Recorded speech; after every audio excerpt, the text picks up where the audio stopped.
नमस्कार दोस्तों। पिछले लेक्चर में अपन ने एक समान त्वरित गति के लिए गति के समीकरण पढ़े थे। आज के इस लेक्चर में हम उन्हीं समीकरणों पर आधारित कुछ प्रश्न करने वाले हैं। पहला प्रश्न मैंने लिया है यहाँ पर, एक कार हमें दी हुई है जो विरामावस्था से चलकर एक समान त्वरण से गति करते हुए 12 सेकंड में 30 मीटर पर सेकंड का वेग प्राप्त करती है। हमें कार का त्वरण ज्ञात करना है, कार द्वारा तय की गई दूरी और 7 सेकंड पश्चात कार का वेग हमें बताना है।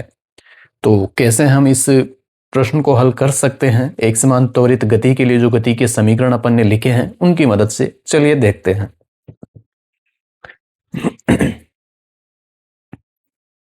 सबसे पहले तो हमें क्वेश्चन में क्या क्या दिया हुआ है वो हम लिख लेते हैं एक बार, जो भी जानकारी हमें दी हुई है। सबसे पहले हमें कहा गया है कार विरामावस्था से चलकर, मतलब जो प्रारंभिक वेग है कार का वो 0 मीटर पर सेकंड है। एक समान त्वरण से गति करते हुए 12 सेकंड में समय का मान 12 सेकंड हमें दिया हुआ है और अंतिम वेग जो कार प्राप्त कर लेती है 12 सेकंड में वो है 30 मीटर पर सेकंड। अब हमसे पूछा क्या है, एक तो हमें कार का त्वरण ज्ञात करना है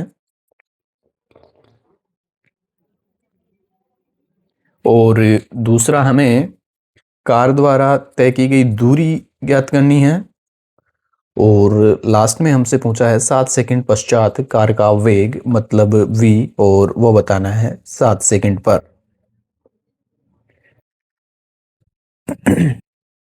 त्वरण ज्ञात करने के लिए हम गति का पहला समीकरण लगा सकते हैं यहाँ पर, v बराबर u प्लस ए टी, क्योंकि हमें वेग का मान दिया हुआ है, अंतिम वेग और प्रारंभिक वेग भी हमें दिया हुआ है और समय का मान हमें दिया हुआ है। तो ये जो एक अननोन राशि है यहाँ पर त्वरण वो हमें मिल जाएगा। मान रख देते हैं यहाँ पर 30 बराबर 0 प्लस ए इंटू टी का मान है 12। तो यहाँ पर ए आ जाएगा 30/12, ये 6 से कटेगा 2 बार और ये 5 बार।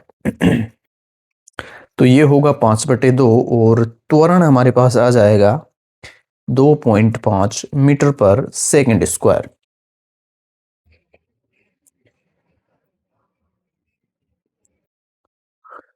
कार द्वारा तय की गई दूरी हमें ज्ञात करनी है। गति का दूसरा समीकरण हम लगा सकते हैं,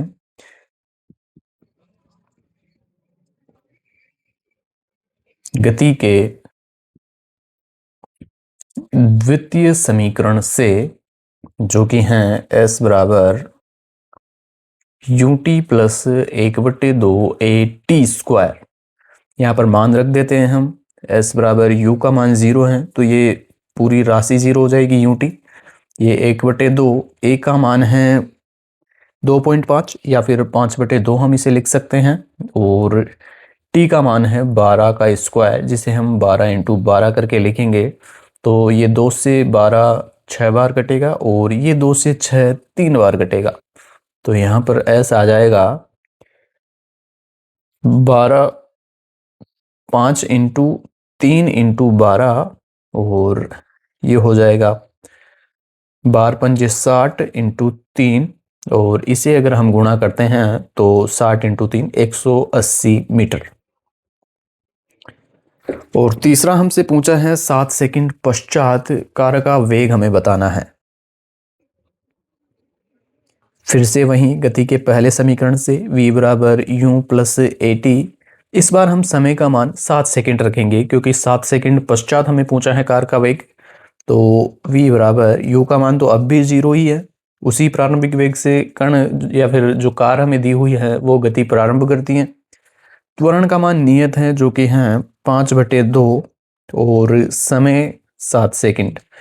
तो ये हो जाएगा 7×5 = 35/2 और यहाँ से हमें v मिल जाएगा 17.5 मीटर पर सेकंड। तो इस तरह से हम गति के समीकरणों की मदद से यदि एक समान त्वरण से कोई कण गति कर रहा हो तो विभिन्न राशियां जो हमसे पूछी जाए वो हम निकाल सकते हैं। अब हम चलते हैं दूसरे प्रश्न की तरफ।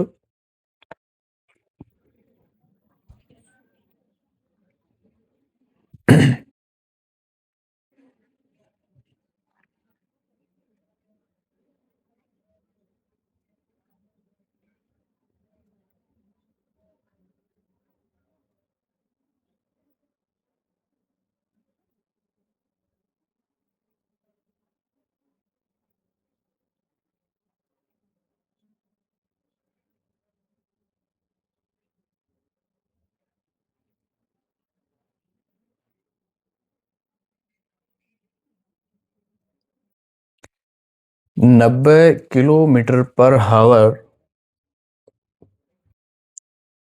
के वेग से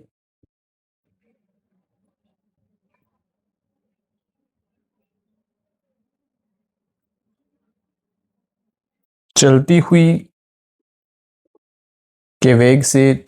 हुई कार में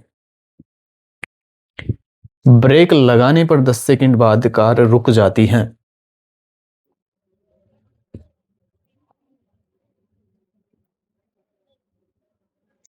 ब्रेक लगाने पर 10 सेकंड बाद कार रुक जाती है। और आगे हमें कहा गया है, ब्रेक लगाने के कारण कार में उत्पन्न मंदन का मान एवं कार द्वारा तय की गई दूरी हमसे पूछी है।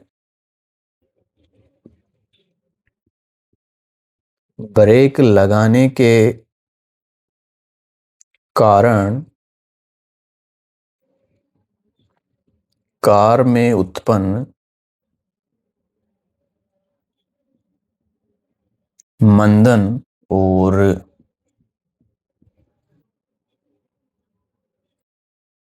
कार द्वारा तय की गई दूरी ज्ञात करो। 90 किलोमीटर पर हावर के वेग से चलती हुई कार में ब्रेक लगाने पर 10 सेकंड बाद कार रुक जाती है। ब्रेक लगाने के कारण कार में उत्पन्न मंदन और कार द्वारा तय की गई दूरी ज्ञात करनी है।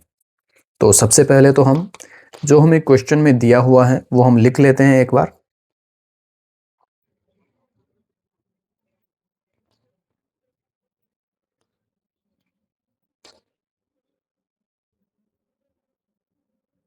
प्रश्न में हमें दिया है 90 किलोमीटर पर हावर के वेग से कोई कार चल रही है, तो ये उसका प्रारंभिक वेग हो जाएगा 90 किलोमीटर पर हावर। और किलोमीटर पर हावर को यदि हम मीटर पर सेकंड में बदले तो इसे हम लिख सकते हैं 90 किलोमीटर में मीटर होते हैं 1000, तो 1000 से गुणा कर देंगे। और नीचे घंटे को यदि हम मिनट में बदलेंगे तो 60 से करेंगे, और सेकंड में बदलेंगे तो 60 से फिर से गुणा। इसे काटेंगे हम तो 2 जीरो से 2 जीरो कटेगी, और ये हो जाएगा 900/36। 3 से कट रहा है ये, तो ये हो जाएगा 300/12। और ये 3 से फिर कट रहा है तो ये हो जाएगा 100/6। और 100/6 2 से कटेगा, 50/3।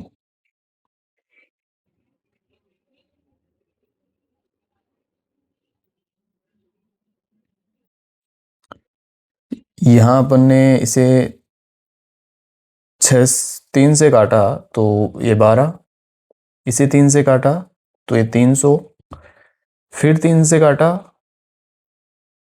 तो ये 4 आएगा यहाँ पर, और ये 100, और यहाँ पर ये हो जाएगा 25। तो जो u का मान है वो आएगा 25 मीटर पर सेकंड। समय दिया हुआ है हमें 10 सेकंड। और ब्रेक लगाने के कारण 10 सेकंड बाद कार रुक जाती है तो उसका वेग हो जाएगा 0 मीटर पर सेकंड, अंतिम वेग। मंदन हमें बताना है और तय की गई दूरी हमसे पूछी है। तो यहाँ पर हम गति के पहले समीकरण से यदि हम देखें तो v बराबर u प्लस AT, क्योंकि v का मान हमें दिया हुआ है, u का मान हमें दिया हुआ है, समय हमें दिया हुआ है 10 सेकंड में रुक जाती हैं, तो त्वरण या मंदन जो भी आएगा उसका मान हम यहाँ से निकाल सकते हैं। ये 0 और प्रारंभिक वेग 25 मीटर पर सेकंड दिया हुआ है, प्लस a और t का मान है 10। तो यहाँ से हम देखें तो ये हो जाएगा 10a is equal to minus का 25 और a बराबर माइनस का 2.5 मीटर पर सेकंड स्क्वायर। तो इस तरह से हम मंदन का मान निकाल सकते हैं। यहाँ पर ऋणात्मक आ रहा है तो ये मंदन को बताएगा। दूसरा हमसे पूछा है तय की गई दूरी, और दूरी हम निकाल सकते हैं। तीसरे समीकरण का यदि हम यहाँ पर यूज करें, वी स्क्वायर बराबर U square plus 2as, V square का मान 0 क्योंकि वेग का मान 0 है। प्रारंभिक वेग हमें दिया हुआ है 25 मीटर पर सेकंड, तो ये 25 का स्क्वायर और प्लस 2, ए का मान है माइनस का 2.5 और ये s, ये 5s बराबर हो जाएगा 25 का स्क्वायर 625। तो s बराबर आएगा 625/5 और ये हो जाएगा 6 में एक बार 1 बचेगा, 5 दूनी 10 और 25 में 5, तो 125 मीटर।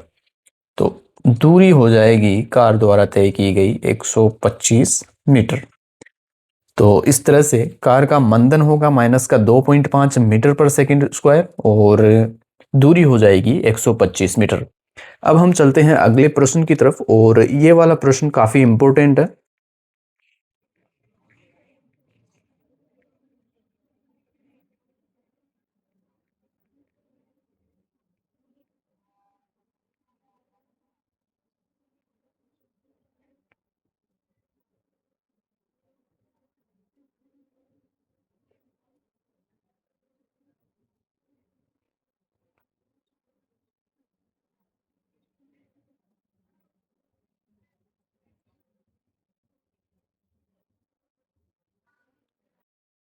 एक कण सरल रेखा में नियत त्वरण से गति कर रहा है। प्रश्न में बोला गया है एक कण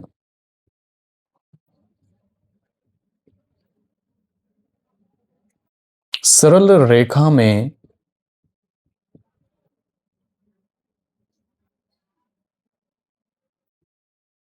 नियत त्वरण से गति कर रहा है। एक कण सरल रेखा में नियत त्वरण से गति कर रहा है और आगे हमें कहा गया है t सेकंड में 135 मीटर दूरी तय करने के बाद इसका वेग t सेकंड में 135 मीटर दूरी तय करने के बाद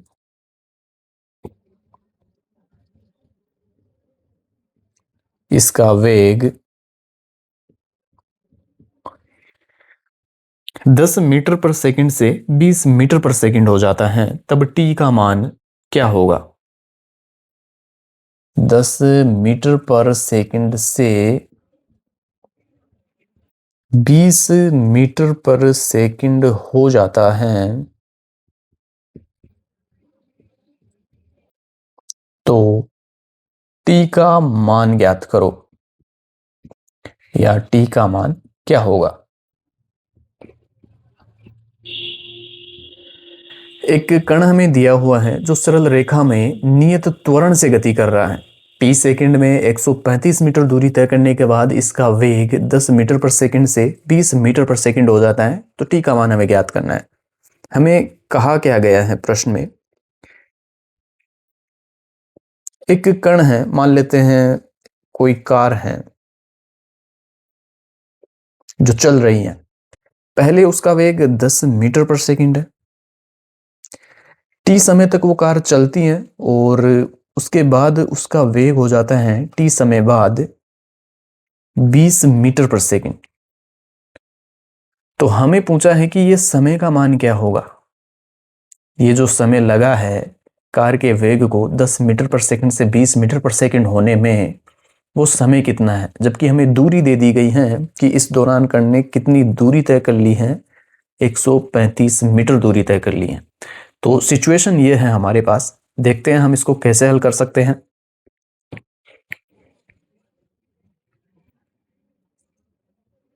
सबसे पहले तो जो दिया है हमें प्रश्न में वो हम लिख लेते हैं एक बार। समय हमें दिया हुआ है t सेकंड और उसका मान हमें निकालना है। ये हमें ज्ञात भी करना है। दूरी हमें दे दी गई है 135 मीटर और प्रारंभिक वेग 10 मीटर पर सेकंड है और अंतिम वेग हमें दे दिया गया है 20 मीटर पर सेकंड। समय का मान कैसे हम यहाँ से निकाल सकते हैं? समय का मान यदि हम ध्यान से देखें गति की समीकरणों को तो दो समीकरण हैं, पहली और दूसरी। पहली समीकरण v बराबर u प्लस ए टी और दूसरी s बराबर U T plus 1/2 AT square. बाकी तीसरी समीकरण में तो समय आता नहीं है, v स्क्वायर बराबर यू स्क्वायर प्लस 2as। तो इस वाली समीकरण से तो हम इसे हल नहीं कर सकते, या तो पहली समीकरण लगेगी या दूसरी समीकरण लगेगी। पहली समीकरण में यदि हम देखें तो v बराबर यू प्लस ए टी, इसमें a का मान हमें नहीं दिया हुआ और t हमसे पूछा है। दो अननोन एक समीकरण, इससे भी नहीं कर सकते हम इसे। दूसरी समीकरण की बात करें s बराबर U T plus 1/2 AT square, इसमें भी त्वरण और समय दोनों आ रहे हैं और दोनों के मान हमें नहीं पता। समय तो हमें निकालना है और त्वरण हमें प्रश्न में दिया हुआ नहीं है, तो इससे भी हम इसे नहीं कर सकते। अब हमें करना क्या होगा? यदि त्वरण का मान हमें मिल जाए तो समय का मान हम इन दोनों समीकरणों में से किसी भी एक समीकरण को काम में लेते हुए निकाल सकते हैं और त्वरण का मान हम यहाँ से निकाल सकते हैं, क्योंकि अंतिम वेग और प्रारंभिक वेग हमें दिए हुए हैं और विस्थापन भी हमें दिया हुआ है। तो एक बार तीसरी समीकरण से हम त्वरण का मान निकाल लेते हैं।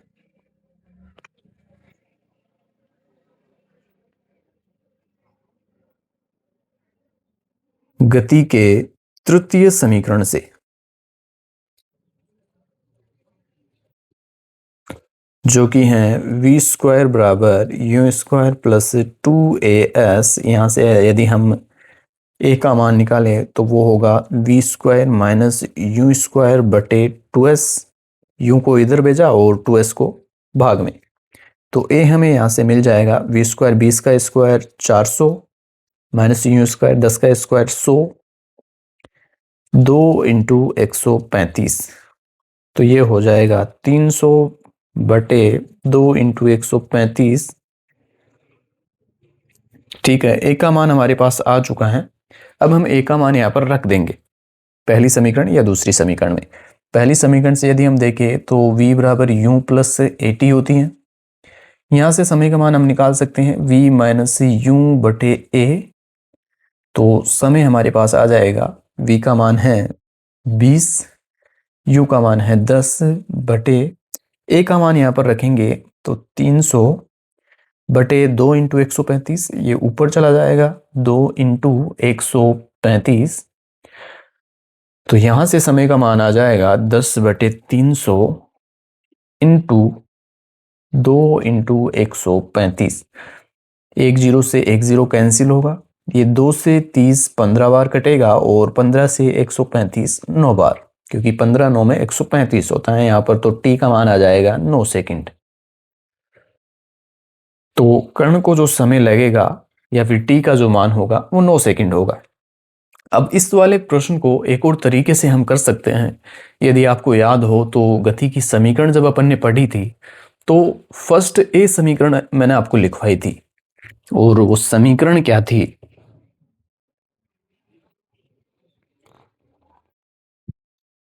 वो समीकरण थी s बराबर 1/2 u plus V into T. ये वाली समीकरण मैंने आपको लिखवाई थी, फर्स्ट ए समीकरण करके मैंने लिखवाया था वहां पर, और ये भी कहा था कि ये समीकरण कई बार हमें काम में आ जाती हैं और क्वेश्चन इससे करने में कई बार आसान पड़ता है।